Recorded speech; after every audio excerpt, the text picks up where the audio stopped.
हमारे मन को लगता है कि अगर वह अलग अलग बातों के बारे में सोचता रहेगा तो हमें आने वाली हर मुश्किल और मुसीबत से बचा लेगा, पर ऐसा होता नहीं है। हम अपने जीवन का काफी अधिक समय सोच विचार करके परेशान होने में निकाल देते हैं। भगवान श्री कृष्ण कहते हैं, मन का ये स्वभाव बदलना मुश्किल जरूर है, असंभव नहीं। अच्छा, अब आप एक बात बताइए, क्या आप कौवे को कह सकते हैं कि वो काँव काँव की आवाज ना करे? या फिर आप किसी मेढक को कह सकते हैं कि वह पानी देखते ही ऊंची छलांग ना मारे? हमारे मन का भी कुछ ऐसा ही है। जीवन में कुछ भी होता है, अच्छा या बुरा, हमारा मन उस पर काँव काँव करने लगता है। काँव काँव से मेरा मतलब है चिंता करना, व्याकुल होना। कोई बुरी बात होती भी नहीं है और मन परेशानी की ऊंची ऊंचे लपटे लेने लगता है। कभी कभी तो मुझे ऐसा लगता है कि हम में से कई लोग सिर्फ परेशान होने के लिए जीते हैं। सारी परेशानी, पीड़ा, दुविधा अक्सर हमारे मन की बनाई हुई कहानियां होती है। यदि आप जीवन में शांति चाहते हैं तो इसके लिए जरूरी है मन को शांत करना। श्री कृष्ण कहते हैं, व्यक्ति के मन से ज्यादा चंचल कोई और चीज नहीं होती है। जिसने भी अपने मन पर काबू पा लिया उसके लिए हर चीज हासिल करना आसान हो जाती है। लेकिन अधिकतर लोग जब किसी समस्या में पड़ते हैं तो अपना धैर्य खो देते हैं। उनका मन अशांत हो जाता है, जिसके चलते उनके बनते हुए कार्य भी बिगड़ जाते हैं। क्रोध से भरा मन अक्सर विनाश का कारक माना जाता है।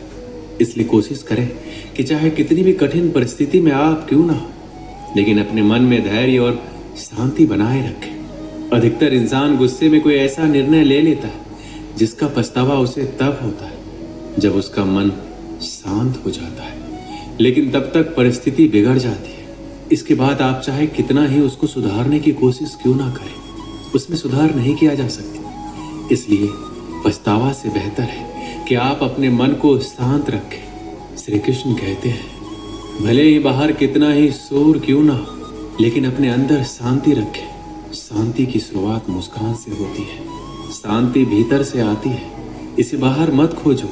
आपके पास भले ही अपार धन है, लेकिन यदि मन की शांति नहीं है तो सब व्यर्थ है, क्योंकि मन की शांति से बड़ा कोई धन नहीं।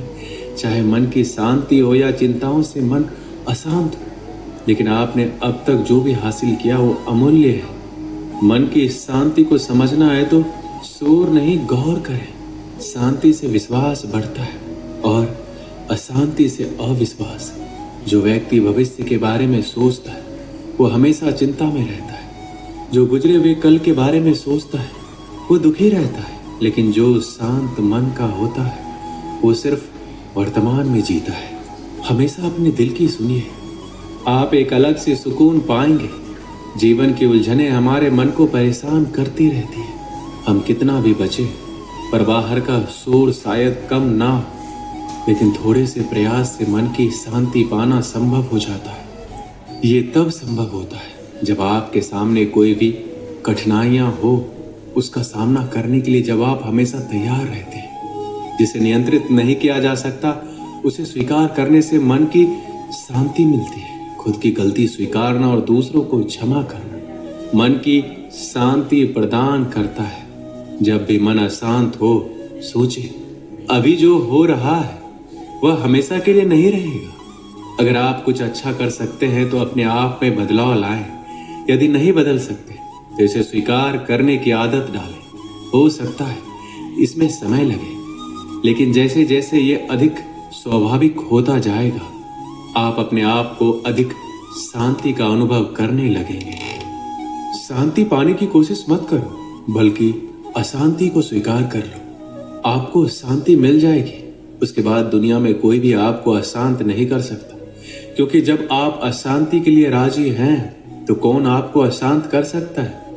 अपने मन की स्थिति का जिम्मेदार दूसरों को ठहराकर अपने मन की शक्ति को भूल जाते हैं। सुख दुख सिर्फ इस बात पर निर्भर नहीं करते कि आपके आसपास का माहौल कैसा है, ये इस बात पर भी निर्भर करता है कि आपके अंदर का माहौल कैसा है। जीवन शांति से जिया जाए, इसके लिए आपको अशांति को स्वीकारना होगा।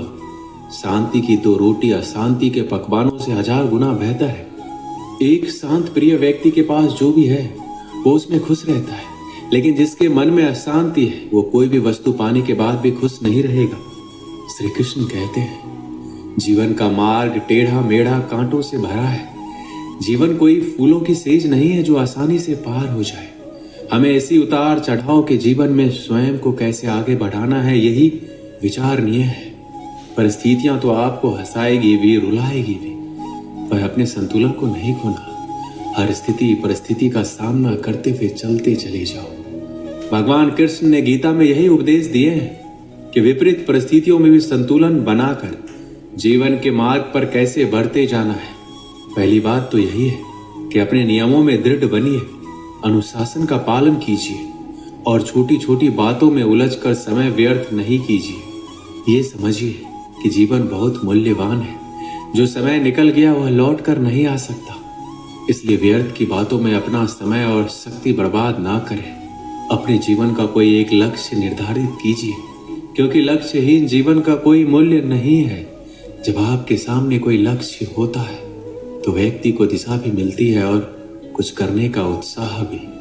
श्री कृष्ण कहते हैं अतीत पर ध्यान मत दो, भविष्य के बारे में मत सोचो। अपने मन को वर्तमान क्षण पर केंद्रित करो। स्वास्थ्य सबसे बड़ा उपहार है, संतोष सबसे बड़ा धन है, वफादारी सबसे बड़ा संबंध है। जैसे मोमबत्ती बिना आग के नहीं जल सकती, मनुष्य भी आध्यात्मिक जीवन के बिना नहीं जी सकता। तीन चीजें ज्यादा देर तक नहीं छुप सकती, सूर्य, चंद्रमा और सत्य। अपने मोक्ष के लिए खुद ही प्रयत्न करें, दूसरों पर निर्भर ना रहें। किसी विवाद में हम जैसे ही क्रोधित होते हैं, हम सच का मार्ग छोड़ देते हैं और अपने लिए प्रयास करने लगते हैं। किसी जंगली जानवर की अपेक्षा एक कपटी और दुष्ट मित्र से अधिक डरना चाहिए। जानवर तो बस आपके शरीर को नुकसान पहुंचा सकता है, पर एक बुरा मित्र आपकी बुद्धि को नुकसान पहुंचा सकता है। आपके पास जो कुछ भी है उसे बढ़ा चढ़ाकर मत बताइए और ना ही दूसरों से ईर्ष्या कीजिए। जो दूसरों से ईर्ष्या करता है उसके मन को शांति नहीं मिलती है।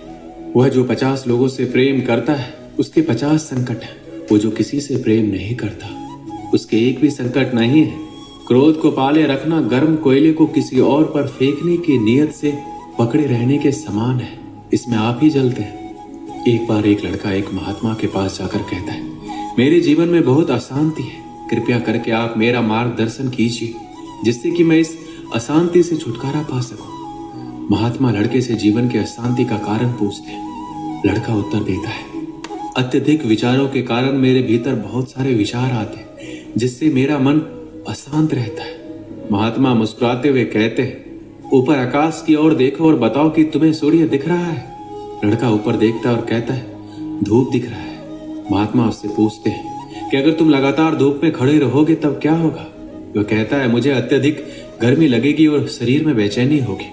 महात्मा लड़के से कहता है अगर धूप में खड़े रहने से तुम्हें गर्मी लगती है तो इसमें दोष किसका है, सूर्य के ताप का या तुम्हारा। लड़का कुछ सोचने के बाद कहता है इसका जवाब आप ही बताइए।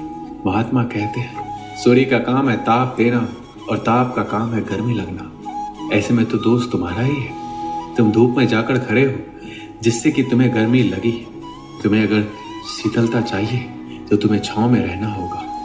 ठीक इसी तरह चंचल मन का भी स्वभाव होता है विचारों और भावनाओं को जागृत करना। विचार क्षण भर के लिए होते हैं, लेकिन विचार से पैदा हुई भावनाएं देर तक टिकी रहती है।